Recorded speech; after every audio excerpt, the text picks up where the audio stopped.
let's look at some of the source code that we are sharing with you that should give you a leg up on getting up and running in your implementation stories.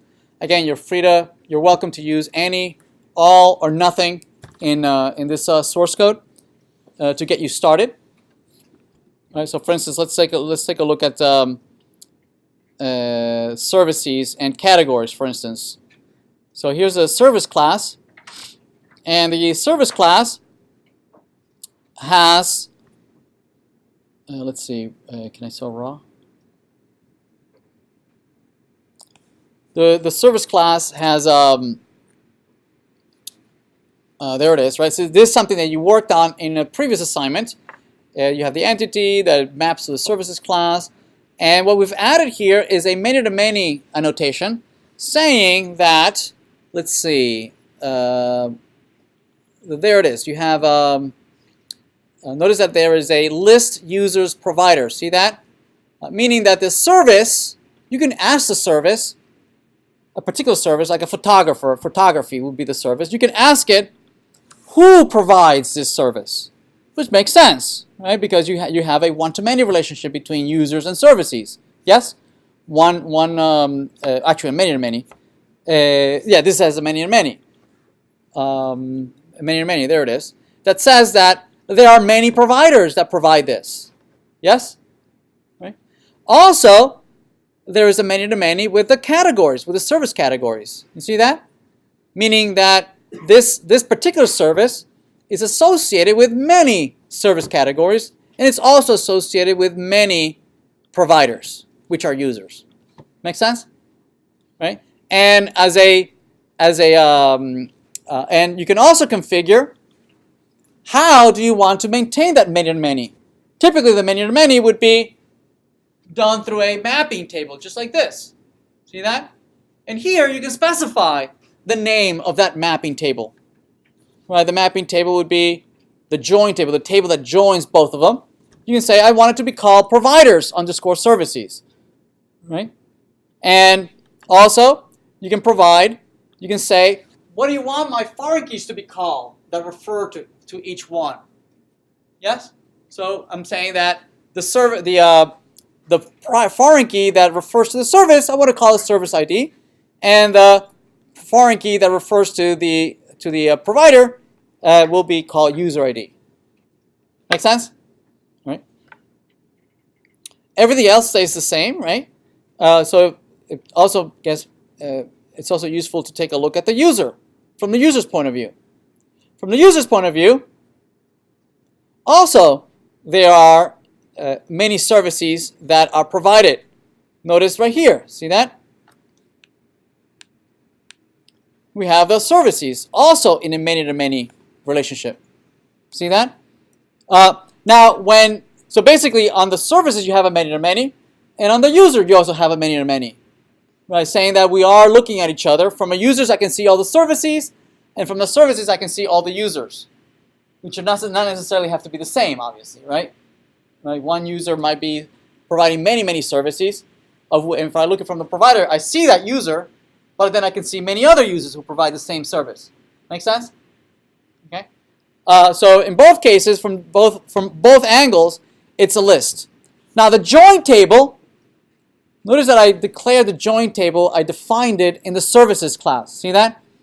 It could have just as well been declared here. It has to be declared in one of them. You can choose which one. Or you can declare on either one. What else? If we go back to the service, notice that the service, so the service is in a many-to-many with the user, yes? But it's also in a many-to-many. This is service. It's also in a many-to-many with categories. See that? Meaning this service, right, belongs into many categories. Right? But if I look at from the category, there are many services that belong to the same category. Make sense? But notice that there's no mapping table on this side. Well, guess where the mapping table is?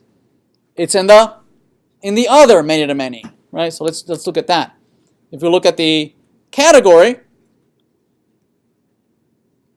there it is. the category has a list of services, and it declares the mapping table. And the mapping table we've chosen to be called categories underscore services. Yes? And plus the foreign keys that point to the category and the service ID. Everybody okay? Yes? All right. Now, the frequently asked questions are new, and frequently asked answers are new. Right, so I've also provided links to that, just the frequently asked questions. The frequently asked questions has references to all the answers.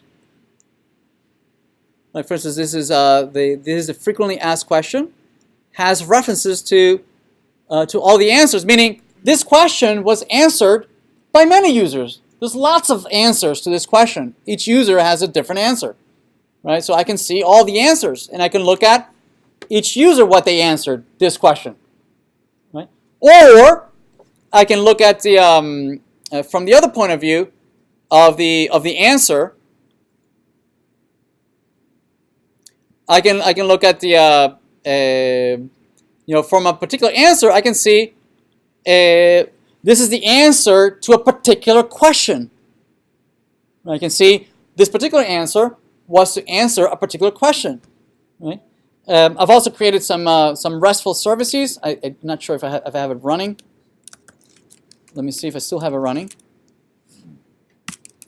API users 1. Yeah, when you expose this data model and I retrieve a particular user like Alice, notice that I have all the profile information about Alice.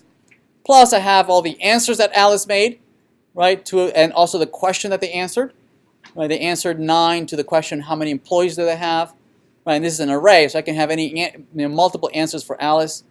These are the services that Alice is providing. She's a photographer. She cleans houses. She teaches piano. She's busy, right? And each one of these services are in different categories. Photographers, I didn't bother putting a photographer in any category, but piano lessons, I did put it under the category lessons, right? So I'll provide all this for you to get you started, right? So that you can have a leg up on getting this done. All right? All right. Thank you.